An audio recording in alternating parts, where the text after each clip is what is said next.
Consumerism is more than just buying things. It's a system shaped by powerful forces that influence what we purchase and even why we purchase it. This means that we, as consumers, are constantly navigating a world where our choices are shaped by unseen forces, making it crucial to understand and recognize how these influences work. I'm joined today by Dean Batson, an instructor at ASU who teaches the university's Communication in Consumerism course. Before transitioning into the classroom, Batson spent years in the corporate world leading successful marketing and communication teams. In this episode, we'll dive deep into how manipulation, branding, and corporate messaging tactics shape our buying decisions every single day. From the dominance of oligopolies to the subtle ways corporations control narratives, we'll explore how these forces shape the future of consumerism. So, how would you define consumerism and consumer culture? So consumerism is us buying stuff and the mechanism that we keep going. So it works where capitalism rises in consumerism to fuel its growth, and then consumerism helps build the mechanism for capitalism to keep going. And here we are in the middle where it's a relentless pursuit of profit, which keeps us on the hamster wheel of being consumers. And so, could you elaborate a bit more about sort of capitalism? I think a lot of people get consumerism and capitalism mixed up. So, how are they exactly different? Good. So capitalism is the system in which our country is set up, where we have the freedom, the private property of businesses. It's not owned by the state. And so businesses can be free to do what they need in order to make a profit. And that has built the consumer culture. The critical look at it is because where does that stop, right? We don't want to look at consumerism completely in a negative light, because for 50,000 years of humans being, what have we done? We strived to have basic goods to survive. And so now consumerism, we can get something delivered, today. So in that aspect, hey, it's awesome, but it's not this binary good or bad, because we love consumerism for its ability to give us sustainable goods that we need to survive. On the other hand, there's a lot of manipulation going on, and a lot of elements that we don't really see give us the illusion of choice, where we're getting manipulated into buying products and services. Why is the consumerism class that we have here offered at ASU? Why is it a communication class? I feel like it could be a sociology class, it could be marketing, right? Why do you think it's specifically communication? So that's a great question. One, communication at its base is the psychology of humanity, of how we interact with people, right? So specifically, communication is like, hey, how do you message? It's where there's a sender and a receiver and a coder and a decoder, right? So that's the basis of communication. Well, this is communication, but it's coming from manufacturers and advertisers. A lot of these products and services and these things that we're talking about is communication. One of the negatives of consumerism is the manipulative part. And so that's all being done to us through communication. So that's why those two things are tied together. So, since you brought up manipulation, how do we draw that line between manipulation and like advertising and persuasion? In advertising, we have truth in advertising, right? So we do have some sort of regulation that you have to be truthful to some nebulous extent in advertising. When it turns from persuasion to manipulation, persuasion is a win-win for both. It's an honest, open discussion without omitting details. Manipulation is the omission of details, and the intent is different.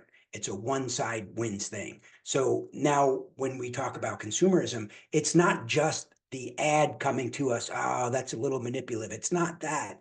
It's the fact that we don't know everything else that's going on, that's removing us. As you recall, we used the term dupes and agents. That's removing our agency in purchasing and turning us into dupes.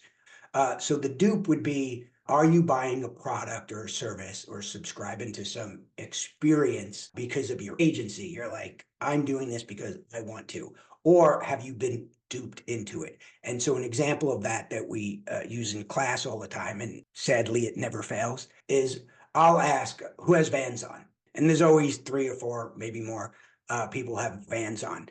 And I was like, all right, if you can get the exact same shoe, exact same quality, looks identical, and it was a quarter of the price, but it was Skechers, would you buy it? And everybody's like, no, I ain't getting Skechers, right? They're like, no way. So then what's the reason for that? It's How did we get in there? So we gave up our agency to be identified and associated with that brand of Vans.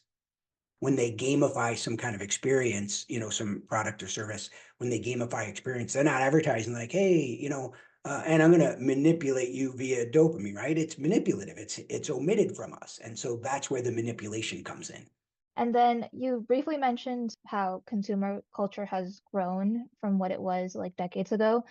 So could you talk a bit about how it's evolved from its origins to the present day and what are the like key changes we've seen over the last few decades? Some of these companies have gotten so large and they've merged or bought out other companies that we don't know what we're really buying. Thrifting is becoming, more popular, right? And people want niche products and services, so they'll go to Etsy. Well, Etsy is mostly owned by Vanguard and BlackRock, I believe. That's the largest shareholders. So that's the biggest change is that all the profits are funneling to fewer and fewer people, which not just the profits are going there. That means fewer and fewer people are offering insights. Fewer and fewer people are offering potential innovative technologies, new ways to go, because there's just less people. And like I said, their interests align. So I think a lot of people who defend consumerism and defend market economy and pure competition, I think a major thing that's always brought up is the variety that we have to choose from as consumers, right? So it's kind of strange that there's actually not any real choices there. I just watched this video on this company called Luxottica. So basically, they design and manufacture eyewear for like every major luxury brand you can think of. So Chanel, Prada, like, all of it. They also own Ray-Ban and they own Sunglass Hut and Lens Crafters. So could you talk a bit about what factors make certain objects more desirable than others in consumer culture? We'll use an extreme example, sunglasses, right? Those Maybach that are like $3,500 for the sunglasses. So its use value is what? It's the same as my $20 glasses, right? It's protecting my eyes from the sun. But where does that $3,400 value come from? There's nothing inherent about that. So that's being associated with the experience that you get, the identity that you are willing to pay to be in the club of the people who can afford those sunglasses. Yeah, and how do you think brands do this? How is it possible that just branding strategies can result in such an insane markup?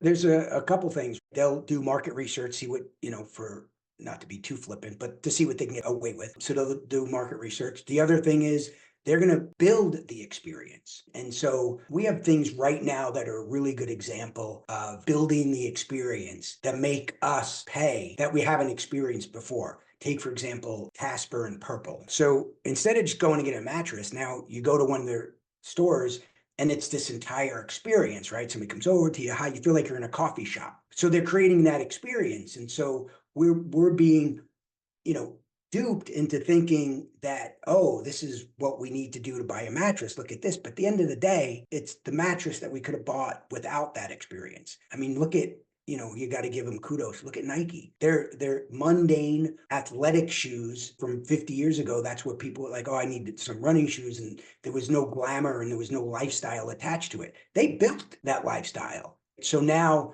most of the people that buy Nike, expensive Nike shoes, they're not going out and they're not running, right? They're just buying the Nike shoes to be associated with that lifestyle.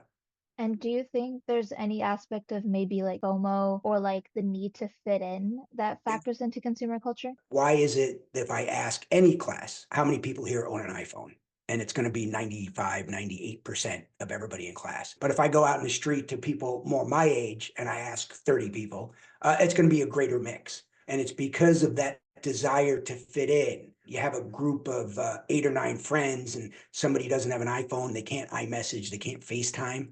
That's a pressure, right? So that's a manipulative, intentional experience that Apple built, and it's a closed system, a closed environment. And if you want to be cool like the other kids, you have to pay up to get in the club. That also leads to social proof. If we were to talk a bit about like e-commerce specifically, if we're talking about like reviews or testimonials or even influencer marketing, what role do you think social proof plays in this? From the marketing standpoint, from companies, they put great effort into that. One, they're going to go hire influencers.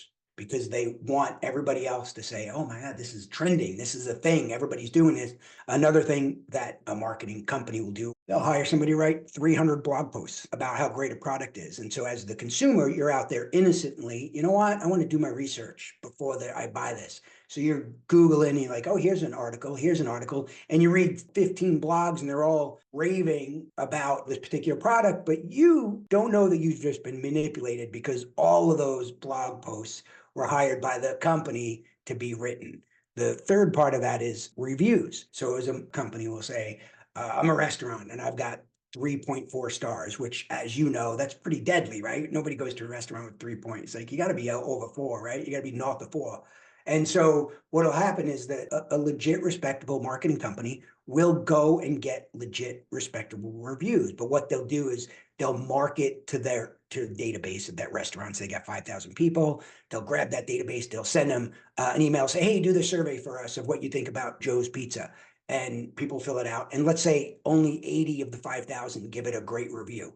Then throw all the thousands out. You keep the 80, you keep those 80, then you contact them. And you're like, hey, thanks for writing this great review. Would you mind clicking here and then copying and pasting what you said into the Google reviews? And all of a sudden you get 20 of them do it, but the 3.4 goes to a 4.4 and nothing about Joe's Pizza changed. Service didn't change. It's just that we, communicated to the right people. So then, would you say, in your opinion, the responsibility should be placed more on the companies themselves to not be manipulative? Yeah, because we scratched the surface with what you and I said about truth in advertising. But okay, that's just the ad coming. What about all the other things, going on? I think that maybe one of the places to start is be more careful about what companies we allow to merge or own another company, because that's really where our choices are limited. And okay, so we have limited choices. We think we don't, whatever, that might suck. But the real problem there is they're now deciding the direction, because it's really hard for a little startup to compete with an organization that literally has billions of dollars. How do you think this is going to develop, and what do you think consumerism is going to look like in the future? I wish I knew, but I think we are reaching the point where there's too much power and money funneling to too few, where people are going to have to step up in order to have more freedom of choice. It sounds like your biggest hope is consumers collectively stepping up and holding companies accountable, and then also government regulation. Those two things together would help curb consumer culture. That's the goal. Then, you had mentioned earlier, government, that's part of the problem too, is the fact, if, you want to run for office and I want to run for the same office against you, and you have $1 billion and I don't, you're going to most likely win. If you don't have the $1 billion, but you have 10 companies that they like, hey, I like what you have to say, you can say, all right, you fund me and I'll keep saying that. And so the people with the money, wherever that comes from, they tend to win by a vast majority of the time. And so that's the other problem, is we're up against that. I don't know if you recall, we talked about Dr. Claire Patterson in the 60s. He inadvertently discovered that lead was contaminating the environment. He was tasked with finding the exact age of the earth. So he had nothing to do with energy companies, oil companies. No matter what he did, he kept getting contaminated results of lead. So he found out it was because of leaded gasoline, and it was polluting the world, and lead is very poisonous to us. And so for decades, this became his thing. Now he became, an activist to get lead out of gasoline. But the organizations, the oil companies, fought him, and they discredited him, and they hired scientists, and they tried to destroy his career. And it took decades, because he have this one individual and he's up against a multi-billion dollar, not even a company, a realm of companies, and they're hiring lobbyists that are putting in politicians in power to enforce what they want to do. And so it took this guy 28 years or something like that before it finally took effect. And now we don't have lead in the gasoline. And I personally strive to remind myself of what I told you. So 10,000 years ago, probably upwards of just 300 or 400 years ago, our daily life was to try and find stuff to survive, food and drink and shelter, right? And, axes or whatever items we needed. So consumerism provides that for us now, right? It gives us a better quality of life. So that's where I try and remind myself that we're here because of that. However, it's not this binary thing, one good, one bad, right? It's not that. We can have the good thing of consumer, and we can still figure out a way to not be manipulated, right? And we don't do things that, take our agency away. Be a captain, not a passenger.